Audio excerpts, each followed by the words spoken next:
بسم اللہ الرحمن الرحیم۔ السلام علیکم ناظرین، فدا عدیل ہوں اور آپ میرا یوٹیوب چینل دیکھ رہے ہیں۔ جیسے جیسے 30 جون کی تاریخ قریب آ رہی ہے،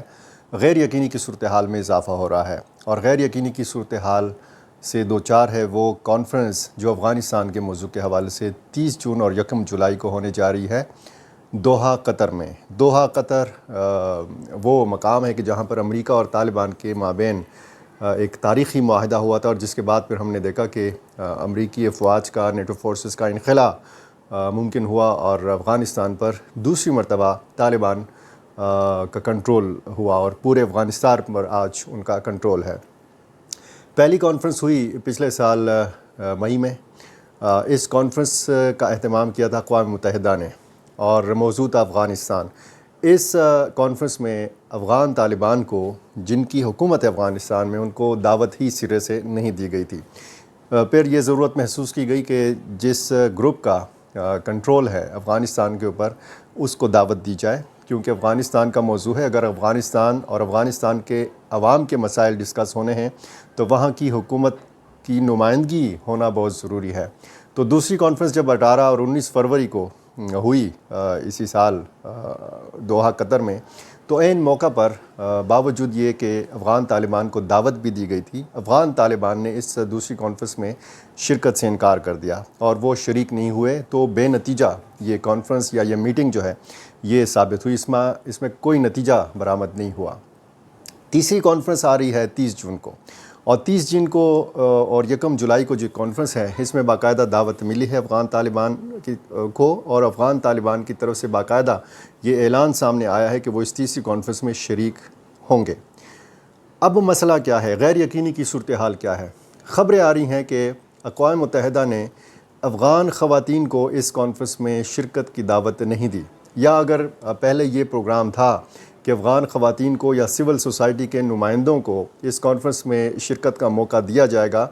تو اب اقوام متحدہ اس فیصلے سے پیچھے ہٹ گیا ہے۔ اب افغان طالبان کی جو شرائط ہیں اسی کے مطابق یہ کانفرنس ہونے جا رہی ہے۔ اب تک کی اطلاعات یہ ہیں کہ افغان طالبان کی شرائط مان لی گئی ہیں۔ اس میں صرف یہ ہے کہ افغان طالبان کی ایک شرط تھی کہ صرف افغانستان سے افغان حکومت کو شرکت کا موقع ملنا چاہیے۔ اس میں باقی جو ممالک ہیں، جو خطے کے ممالک ہیں، جو افغانستان کے پڑوسی ممالک کے خصوصی نمائندے ہیں، اس کانفرنس میں شریک ہوں گے۔ بڑی طاقتوں کے جو نمائندے ہیں یہ اس کانفرنس میں شریک ہوں گے۔ اس میں اقوام متحدہ چونکہ منتظم ہے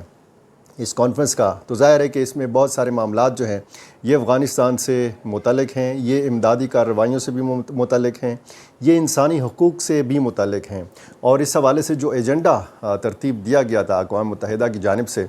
وہ حوالے کیا گیا۔ اس پر کئی ہفتوں تک مشاورت ہوئی۔ آج بھی افغان طالبان کی مشاورت کا سلسلہ جاری ہے، اور یہ کہا جا رہا ہے کہ افغان طالبان کے رہنما جب ایک بار پھر عید الاضحیٰ کے بعد اکٹھے ہوں گے، جو بیرون ملک مختلف وزراء ہیں جو حج کے سلسلے میں گئے ہیں، جیسے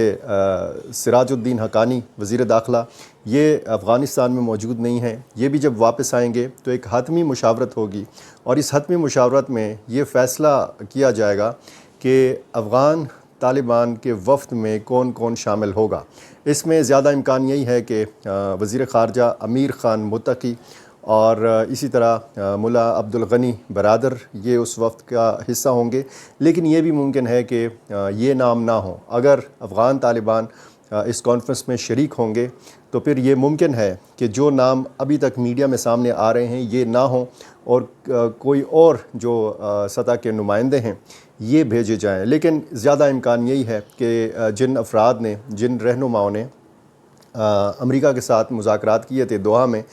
وہی لوگ شامل ہوں گے، اور اس میں بہت سارے معاملات چونکہ افغانستان کے اندرونی معاملات سے تعلق رکھتے ہیں، تو اس وجہ سے افغانستان کی جو اندرونی صورتحال ہے، اور جو اندرونی مختلف محکموں کے اعلیٰ عہدیداران ہیں یا جو وزراء ہیں، ان پر ہی مشتمل ایک وفد جو ہے وہ تشکیل دیا جا سکتا ہے۔ اس حوالے سے میڈیا میں بار بار ذبیح اللہ مجاہد سے یہ بار بار پوچھا جاتا ہے کہ جی وفد کس طریقے سے تشکیل دیا جا رہا ہے، اس میں کون کون شامل ہے۔ تو ذبیح اللہ مجاہد نے بھی اس حوالے سے جوابات دیے ہیں۔ انہوں نے کہا ہے کہ ابھی تک اس پہ مشاورت چل رہی ہے، یہ فیصلہ تو کیا جا چکا ہے کہ اس تیسری کانفرنس میں افغان طالبان شریک ہوں گے، لیکن یہ فیصلہ ابھی تک نہیں کیا گیا کہ اس وفد میں کون کون شامل ہوگا۔ اب غیر یقینی کی صورتحال یہ ہے کہ اگر افغان خواتین کو اس کانفرنس سے باہر رکھا جاتا ہے، اگر سول سوسائٹی کے نمائندوں کو باہر رکھا جاتا ہے، اگر افغانستان میں انسانی حقوق کے لیے کام کرنے والے جو افغان ہیں جن کا تعلق افغانستان سے ہے، ان لوگوں کو اگر کانفرنس سے باہر رکھا جاتا ہے تو یہ ایک غیر یقینی کی صورتحال ہوگی ان عناصر کے لیے جو افغان طالبان کی پالیسیز سے اتفاق نہیں کرتے۔ اب اگر اس حوالے سے بات کی جائے تو پھر میں نے پچھلی ویڈیو میں بھی ایک بات کی تھی، ایک خدشے کا اظہار کیا تھا کہ اس حوالے سے بہت زیادہ پریشر کا سامنا کرنا پڑے گا اقوام متحدہ کو اور اقوام متحدہ کی سلامتی کونسل کو، کیونکہ ہیومن رائٹس واچ ایک تنظیم ہے، اس کی طرف سے باقاعدہ تنقید کا سلسلہ شروع ہو گیا ہے، اور انہوں نے کہا ہے کہ افغان خواتین کو اس کانفرنس سے باہر رکھنا یا ان کو دعوت نہ دینا یہ اقوام متحدہ کی سلامتی کونسل کی قراردادوں کی خلاف ورزی ہے۔ وہ قراردادیں جو امن کے حوالے سے ہیں، جو خواتین کے حقوق کے حوالے سے ہیں، جو انسانی حقوق کے حوالے سے ہیں، اور یہ بالکل وہ اس قسم کی تنظیمیں یہ سمجھتی ہیں کہ بالکل یہ یک طرفہ کانفرنس ہوگی جس میں صرف افغان طالبان ہوں گے اور سامنے ان کے دنیا بیٹھی ہوگی۔ اب ظاہر ہے کہ مختلف ممالک کے نمائندگان جب یہاں پہ بیٹھیں گے تو ان کے اپنے اپنے کنسرنس ہیں، ان کے اپنے اپنے تحفظات ہیں۔ جیسے خطے کے ممالک کے حوالے سے آپ بات کریں، اگر افغانستان کی سیکیورٹی کا معاملہ اس میں ڈسکس ہوتا ہے، اور ظاہر ہے کہ یہ ہوگا، ایجنڈے کا حصہ ہے، تو اس میں پڑوسی جو ممالک ہیں ان کے خدشات ہیں، ان کے افغان سرزمین کے حوالے سے خدشات ہیں، خصوصاً پاکستان کے خدشات، یا خصوصی جو پاکستان کے نمائندے شریک ہوں گے، ایمبیسڈر آصف علی درانی، یہ وہاں پہ کیا بات کریں گے، یہ بھی دیکھنے والی چیز ہوگی کہ وہ افغان سرزمین کے حوالے سے پاکستان کا جو ایک موقف ہے ٹی ٹی پی کی وہاں پہ موجودگی کے حوالے سے، کیا وہی موقف وہ دہراتے ہیں یا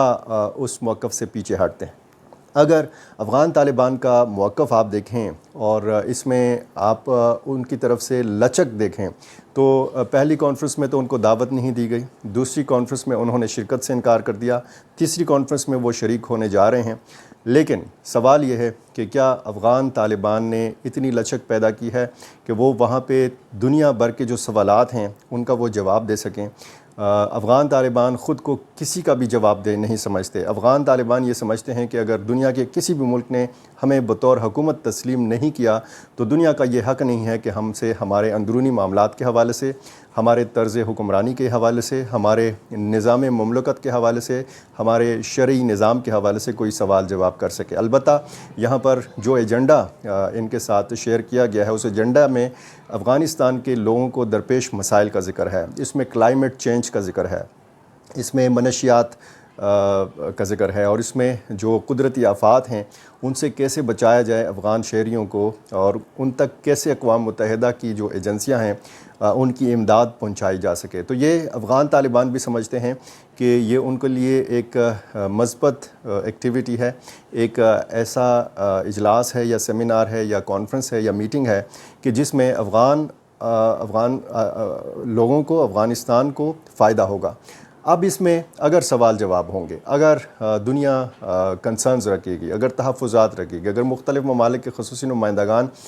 پوچھیں گے اور جواب دہ بنانے کی کوشش کریں گے طالبان کو، تو عین ممکن ہے کہ اس میں کوئی بدمزگی بھی پیدا ہو، کیونکہ افغان طالبان بھی ظاہر ہے کہ ایسے ہی منہ اٹھا کے اس کانفرنس میں شرکت نہیں کریں گے۔ وہ باقاعدہ دیکھیں گے کہ کس قسم کے ایجنڈے کو آگے بڑھایا جا رہا ہے، کس قسم کی بات چیت جو ہے وہ ہوگی، اور اس میں پھر واک آؤٹ کی صورتحال بھی ہو سکتی ہے۔ جو انسانی حقوق کی تنظیمیں ہیں ان کے جو تحفظات ہیں وہ یہ بھی دیکھ سکتے ہیں کہ اس میں اگر کوئی ایسی بات ہوتی ہے، اور ظاہر ہے کہ جس طریقے سے اسلام آباد میں یا افغانستان کے مختلف مقامات پہ خفیہ طریقے سے افغان خواتین نے احتجاج کیا ہے، قطر میں بھی اس طرح کا احتجاج ہو سکتا ہے۔ پریشر ہے اقوام متحدہ پر، اور یہ پریشر جو ہے یہ بڑھایا جا سکتا ہے احتجاج کی صورت میں، اور اس احتجاج کے نتیجے میں کیا نتیجہ برآمد ہوگا۔ اور ظاہر ہے کہ جیسے جیسے یہ دن قریب آ رہے ہیں یہ غیر یقینی کی صورتحال جو ہے وہ بڑھتی جا رہی ہے۔ انٹونیو گوتریس جو ہیں، یہ سیکرٹری جنرل ہیں اقوام متحدہ کے، ان کے بارے میں خبر آئی ہے کہ یہ اس تیسری کانفرنس میں شرکت نہیں کر رہے۔